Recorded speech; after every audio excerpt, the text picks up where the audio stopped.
अब हरियाणा प्रदेश के हर व्यक्ति को एक बात समझ आ गई कि बीजेपी की सरकार तो 2019 में सत्ता से बाहर हो गई थी। बीजेपी वाले तो 2019 में तो लोगों का बेवकूफ़ बनाया जननायक जनता पार्टी वालों ने, रोक पीट करके, झूठ बोल करके, ड्रामे करके लोगों के बीच में गए। लोगों ने कहीं ये मान लिया कि इनके साथ अन्याय हुआ, इसलिए उनको 10 सीट जीत के दे दी।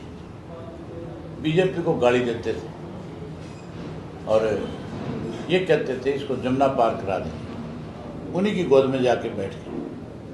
उनकी वजह से 2019 में सरकार बनी। लोगों ने फैसला कर लिया था कि अगली बार मौका है, इनको जरूर सबक सिखा देंगे। जो रोज़ अपने भाषणों में बकवास किया करते थे, कहते थे कि हमने तो INLD को 20 MLA दे दिए थे, झंडा दे दिया था, फलाना दे दिया था।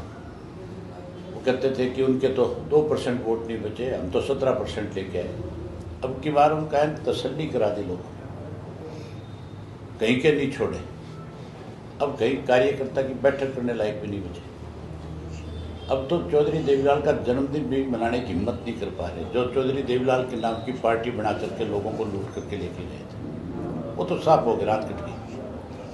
कांग्रेस वालों ने अब की बार एक षड्यंत्र के तहत हुड्डा एंड पार्टी ने इस भाजपा की सरकार बनाई है।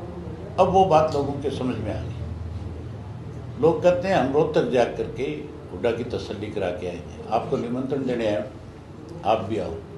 25 सितंबर को रोहतक पहुँचो, अपनी आंख से देखो किस तरह से लोग ढोल नगाड़ों के साथ आएंगे, लाखों की संख्या में आएंगे और एक नया हरियाणा का संकल्प लेकर के जाएंगे। कांग्रेस को भी, बीजेपी को भी, बीजेपी को सत्ता से बाहर करने का उस दिन फैसला लेंगे, वहीं कांग्रेस को दूर कर देंगे। आज हर आदमी इस बात को कहता है कि बाबू बेटा ने बेड़ा गर्क कर दिया पूरे प्रदेश का। षड्यंत्र के तहत बीजेपी की मदद में लगे हुए। आज भी विधानसभा में बीजेपी की मदद कर रहे हैं। बहुत बड़ा मामला है लॉ एंड ऑर्डर का। लॉ एंड ऑर्डर में कानून व्यवस्था को लेकर के अर्जेंट मोशन दिया हुआ है। उस अर्जेंट मोशन पे चर्चा करने के बजाय बारी बारी वेल में जाकर के कहीं नेम होकर के भागना चाहते हैं।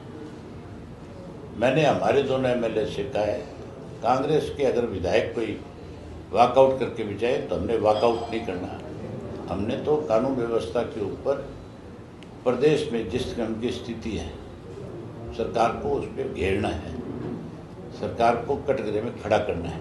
आपको लगता है वॉकआउट करेंगे कांग्रेस पहले? आपने कांग्रेस वाले तो, मुझे ये लगता है कि वो कहीं ना कहीं शोर मचा करके, नेम हो करके और शहीद होना चाहते हैं, चर्चा नहीं करना चाहते। बीजेपी की कैसे मदद हो, बीजेपी को कैसे इस संकट से बचाया जाए, उस काम में लगे। केवल अखबार की सुर्खियां बढ़ना चाहते हैं एक दिन की। ताऊ देवीलाल की रैली जब हर बार होती है, हर साल देखते हैं, ग्रामीण जो कल्चर देखने को मिलता है, लेडीज घाघरा चोली पहन के आते हैं, बुग्गी पर लोग आते दिखाई देते हैं, पुराना कल्चर दिखाई देता है। आप आना तो सही, आपको निमंत्रण इसीलिए दे रहा हूँ।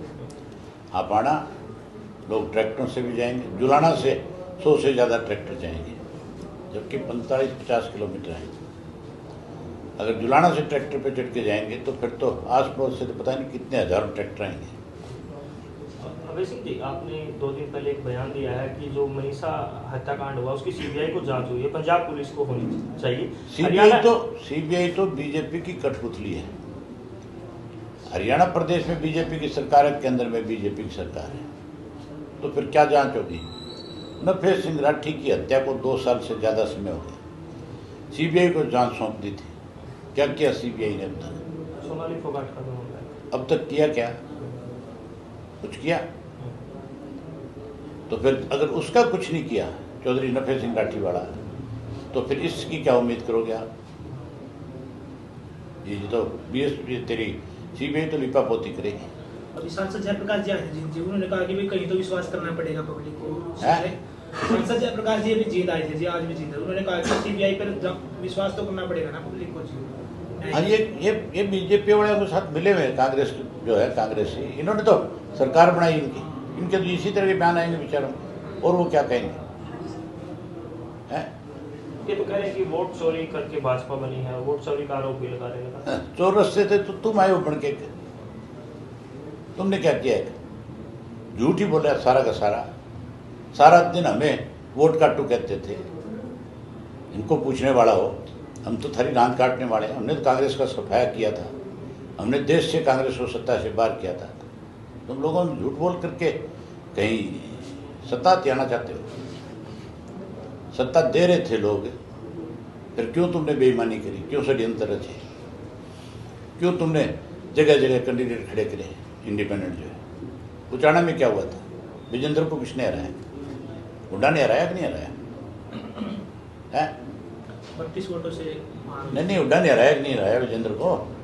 उसने 3 कैंडिडेट खड़े किए, 1 नहीं, 2 नहीं, 3 खड़े किए।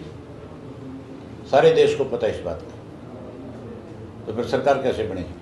अभी कुछ दिन पहले जो दिग्विजय भी जीत आई थी, उन्होंने कहा था कि छोड़ कोई और काम की बात करें। रॉबर्ट टल्ला जी तुम्हारे पास कोई नाम नहीं है मानसून सत्र शुरू होने वाला है और मानसून सत्र चालू। मैं मानसून सत्र की बात करी है कि उस सत्र में कांग्रेस जो है आज अपनी भूमिका जो कांग्रेस की होनी चाहिए वो निभाने की बजाय बारी बारी वेल में जा रहे हैं। मैंने सारी चीज़ें, सारी खबर मैंने सुनी है। बारी बारी वेल में जा रहे हैं, बारी बारी से सदन को स्थगित कराने की कोशिश कर रहे हैं। तुम स्थगित कराने की बजाय जब कामरों को प्रस्ताव मंजूर हो रहा है तुम उस पर चर्चा क्यों नहीं करते?